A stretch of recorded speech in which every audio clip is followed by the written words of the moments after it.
Okay, so in today's video I have got week 11 of my 365 days of art challenge. So if you want to see what I do this week, then keep on watching. Okay, so the first one I started out with was basically one where I had to draw shapes but with like the wrong hand, like my non-dominant hand. Is that the correct way of saying that? So yeah, for me that is my right hand, and to be fair I didn't actually find this one that difficult, but it did actually make me really grateful for being left-handed because you could barely see anything that I was doing, to be honest. So it definitely made me really grateful for being left-handed. So the next one that I did was, the prompt basically said conversations can be the start of stories and ideas. Write down an interesting conversation that you've heard. So for this one, it wasn't a conversation that I necessarily heard, but it was like when I was going through Facebook Reels, as you do. I was looking at this video of someone that like flips furniture, like she buys or finds old furniture that's like broken, like most people would just throw it away, and she transforms it and then sells it on. And there was a comment on there that basically said like, watching this made me wish that I lived closer to you so that you could transform my furniture and make like all my furniture look good together. And the lady replied basically saying like, oh, I'm really glad like you enjoy it. I'd really love to try some of your cakes, because the original commenter, she was a baker, so you know they were sort of like complimenting each other's work, and then there was a reply of it'd be amazing if we could make something like that happen, and then right at the end there was like a third person that commented afterwards saying like, this conversation's so like wholesome, which is basically why I chose it, because obviously in a world where most people are horrible to each other, especially on places like Facebook and Instagram, and you know where people can comment without without people actually realizing who it is, you can kind of hide behind your phone. This conversation was really nice to kind of read, where there are a lot of people, especially on videos like that. I watch quite a lot of those because I find them really interesting, but there are so many comments on them that are so negative and saying that they've ruined the furniture and whatever else. But I kind of just think like, it's not your furniture, so what are you complaining about? And not only that, it's something that would have gone in the bin anyway, so whether they do what you would do with it or whether they do something that you don't like, they've still reused and recycled that piece of furniture instead of just throwing it away.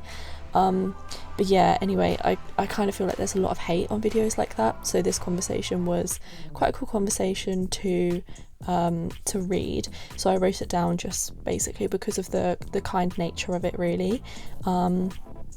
Yeah, I just thought it was quite cute. So yeah, that was the conversation that I wrote down for that prompt, and then, as I'm sure you've already seen while I was rambling on about that, we moved on to prompt 3, which was colouring in these leaves in autumnal colours. So for this one, as I'm sure you guys know, I pretty much always use watercolour and colour pencil in this book, but I had these zebra fine liners. So one end is like a fine line and the other end is like a chisel tip, and there's a lot of like autumnal colours in that set, so I really wanted to try these pens out, because I've never really tried them out properly before, not for something like this. So I just kind of wanted to try them out, and to be honest, colouring this in took absolutely forever. I kind of thought, oh, it's only a colouring one, it won't take too long, it won't take too much of my time, but it ended up taking absolutely ages. I think it took me like an hour and a half to finish this, and I'm not entirely sure why, but yeah, it took a really long time, but I really enjoyed doing this because it's not too like intricate, there's not too much to really think about. It was just a really relaxing one to do and a really simple one to do as well. So I found this was one that I could do whilst I was watching TV or doing whatever. It's one that if obviously you have this book and you kind of have to do it in between doing other things or looking after children, whatever, it's one of those that you can start, put down and come back to, rather than having to kind of finish it all in one go. I mean, I suppose none of them you really have to finish all in one go, but this one is definitely one that you can, it has like a natural stopping point if you need to, so yeah, I do definitely like the colouring ones, especially since most of the colouring ones in this book are quite there's a lot to them. Like, they're very simple in the way that, like, with this one it's quite big shapes and they're not very intricate shapes, but there's a lot to it. Like, there's a lot of different things to colour in this one, which was another thing that I found not necessarily challenging but a little bit harder, basically because I had a limited colour palette, with it just sort of supposed to be autumnal colours, and with the set of pens that I had, I was limited to how many yellows, oranges and reds I had. I kind of had to strategically place the colours so that there wasn't too much overlapping, but also because I didn't have too many colours to actually play with. Yeah, I kind of had to think about it before I just went in and coloured a random shape. I just, yeah, had to think about it a little bit more. But yeah, like I said, I was watching the TV as well while I was doing this, which helped it be so relaxing, to be fair, because I was kind of obviously focusing on this but not too much because I was watching TV at the same time, so it made it quite a relaxed one to do. I didn't really have to think about it too much, and I have found with this book as well that I don't know if anybody else who has this book has experienced it as well, but I definitely have kind of not lost interest but lost motivation with it, because as I flick through, I'm kind of like, week in week out, obviously I film this every week, or try to at least, flicking through, some of the prompts I look at and I'm just like, I really don't want to do that, and I'm kind of a little bit worried about those ones, because as I feel this book more and more, obviously I'm gonna eventually have to do those prompts, because all of the easier, quicker ones,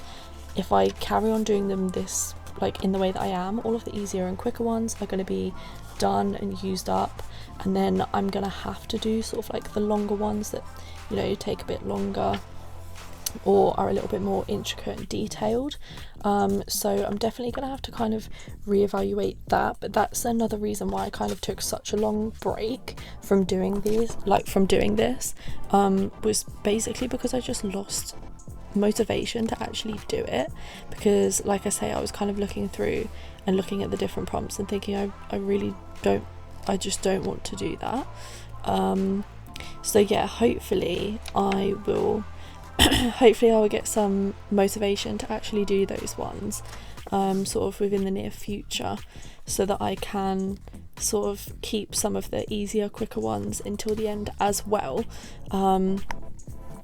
Yeah, because if not, I'm kind of worried that these videos are going to become very long, because obviously the actual filming process is going to become longer because the prompts are going to take longer to do. So yeah, these videos are going to end up becoming really long if I do it that way. And not only that, it's going to take me ages to film, so fitting it in around other things might then mean that I don't manage to do it every week. But yeah, I am also in the process of moving my room over.